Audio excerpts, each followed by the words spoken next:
Hello students, today we are continuing our lecture on pair of linear equations in two variables. Today we are taking up question number 2 from the exercise 3.1. So let's see what it is. On comparing the ratios a1 upon a2, comma b1 upon b2 and c1 upon c2, find out whether the lines representing the following pairs of linear equations intersect at a point, are parallel or coincident. सबसे पहले हमने compare करना है ratios को. किन किन ratios को करना है? a1 अपॉन a2 को, b1 अपॉन b2 और c1 अपॉन c2 को, और पता करना है कि जो ये लाइंस रिप्रेजेंट हो रही हैं लीनियर इक्वेशंस के द्वारा, क्या वो लाइंस इंटरसेक्ट कर रही हैं एक पॉइंट पे, या वो पैरेलल हैं या कोइंसिडेंट हैं. तो सबसे पहले हम क्या देखते हैं इसके अंदर कि a1 upon a2 is not equal to b1 upon b2. अगर ये सिचुएशन है तो लाइंस कैसी होंगी? इंटरसेक्टिंग लाइंस होंगी. ओके, यानी कि वो एक प्लेस पे इंटरसेक्ट करेंगी. ओके, एक पॉइंट पे इंटरसेक्ट करेंगी. सेकेंड सिचुएशन हो सकती है कि a1 upon a2 is equal to b1 upon b2 is equal to c1 upon c2. Okay, अगर ऐसी सिचुएशन है तो इस सिचुएशन के अंदर किस तरह की लाइंस होंगी? तो हमें पता है कि इसमें होंगी कोइंसिडेंट लाइंस.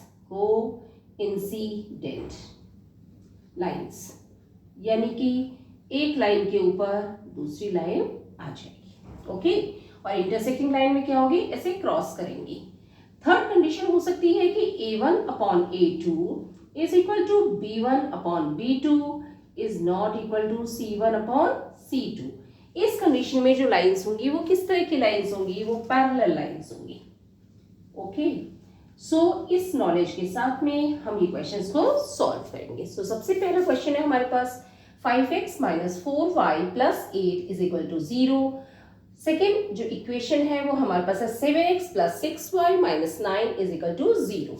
तो अब हम देखते हैं इसके अंदर ये तीनों चीजें देखते हैं. a1 upon a2, b1 upon b2, c1 upon c2. a1 हमारे पास इसमें क्या है?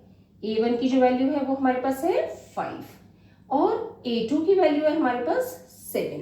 ओके, नाउ सेकेंड कंडीशन में b1 की वैल्यू जो है वो है हमारी -4, b2 की वैल्यू है वो है हमारी 6, c1 की वैल्यू है हमारे पास 8 और c2 की वैल्यू है हमारे पास -9. अगर इसमें कुछ कैंसिल हो रहा है तो हम कैंसिल कर सकते हैं. जैसा कि इसमें हो रहा है 2 2 ज़ा 4, 2 3 ज़ा 6. ओके, ये कैंसिल हो गया. अब हम इनका कंपैरिजन करेंगे. ओके, जब हम कंपैरिजन कर रहे हैं तो हम कैसे लेते हैं? a1 upon a2 that is 5 upon 7, b1 upon b2 यानी कि a1 अपॉन a2 या जो 5 अपॉन 7 है that is not equal to b1 upon b2 that is -2 upon 3. So ये किस कंडीशन की तरफ कर रहा है इशारा? ये इशारा कर रहा है इंटरसेक्टिंग लाइंस की. So इस कंडीशन में जो लाइंस रिप्रेजेंट कर रही हैं लीनियर इक्वेशन को, they intersect. Okay, so lines representing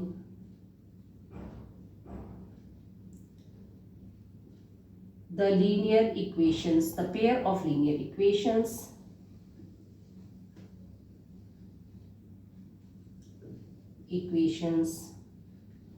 intersect each other. Okay, so ये फर्स्ट क्वेश्चन हमारा हो गया. Now let's move to the second question of the same. So second question हमारे पास है 9x plus 3y plus 12 is equal to 0. Second जो linear equation है वो 18x plus 6y plus 24 is equal to 0. अब हमें सेम वे में करना है. a1 अपॉन a2 देखना है, b1 अपॉन b2 देखना है, c1 अपॉन c2 देखना है. a1 हमारे पास यहाँ पे क्या है? a1 हमारे पास है 9. ओके, a2 हमारे पास क्या है? 18. यहाँ पे a1 हमारे पास, यहाँ पे b1 मेरे पास क्या है? Coefficient of y that is 3 और b2 है coefficient of the second linear equation in terms of y, that is 6. Okay, now we have c1 and c2. c1 is 12, c2 is 24. Okay, अब हमें से कोई cancel होने वाला है तो उसे हम कैंसिल कर सकते हैं। जैसे 9 1 ज़ा 9, 9 2 ज़ा 18, 3 1 ज़ा 3, 3 2 ज़ा 6, 12 1 ज़ा 12, 12 2 ज़ा 24। अब हमने इसमें क्या देखा, a1 upon a2, b1 upon b2, c1 upon c2। a1 upon a2 है हमारे पास 1 अपॉन 2, b1 अपॉन b2 भी 1 अपॉन 2 है और c1 अपॉन c2 भी हमारे पास 1 अपॉन 2 है। तो ये सारे इक्वल हो जाएंगे। अब ये किस कंडीशन में हो रहा है, ये इस कंडीशन में है जिसमें कोइंसिडेंट लाइंस होंगी, यानी कि lines of pair of linear equations are coincident lines.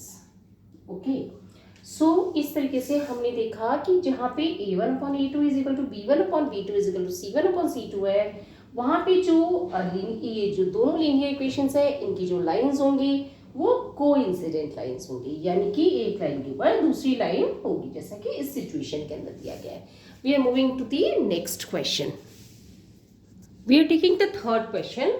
6x minus 3y plus 10 is equal to 0. 2x minus y plus 9 is equal to 0. अब इस कंडीशन में हमारे पास a1 अपॉन a2 क्या है, a1 अपॉन a2 हमारे पास है 6 upon 2 coefficients of x। Okay, now b1 upon b2 हमारे पास क्या है, coefficients of y in both the equations. तो ये है हमारे पास -3 अपॉन -1। ओके, नाउ हमारे पास कांस्टेंट टर्म्स हैं c1 upon c2, this is equal to 10 upon 9। Okay, अब हम इसमें कैंसिल कर सकते हैं कॉमन चीजों को, तो कैंसिल करेंगे तो हमें क्या मिलेगा, 2 1 ज़ा 2, 2 3 ज़ा 6। ओके, यहाँ पे क्या होगा, माइनस और माइनस कैंसिल हो जाएगा, ये भी 3 अपॉन 1 आ जाएगा, ये एज सच आ जाएगा। ओके, नाउ अब इस सिचुएशन में हम कंपेयर करते हैं a1 upon a2, b1 upon b2, c1 upon c2। हम क्या देखते हैं, a1 अपॉन a2 है 3 अपॉन 1, b1 अपॉन b2 है वो भी 3 अपॉन 1 है, यानी कि ये दोनों इक्वल हैं, एंड c1 अपॉन c2 है 10 अपॉन 9, ये यहाँ पे इक्वल नहीं है। That's clearly means that the lines of pair of linear equations are parallel, यानी कि जो लाइंस है वो एक दूसरे के पैरेलल होंगे इस तरीके से। ओके, सो इस तरीके से अगर हमें ये अच्छे से याद है तो हम इस क्वेश्चन को बहुत अच्छे से कर सकते हैं। आई होप कि आपको ये समझ में आ गया होगा। कोई चीज़ नहीं समझ आई तो कमेंट्स लेके पूछ सकते हैं। वीडियो पसंद तो लाइक करें, चैनल को सब्सक्राइब करके फ्रेंड्स के साथ शेयर करें। Thank you.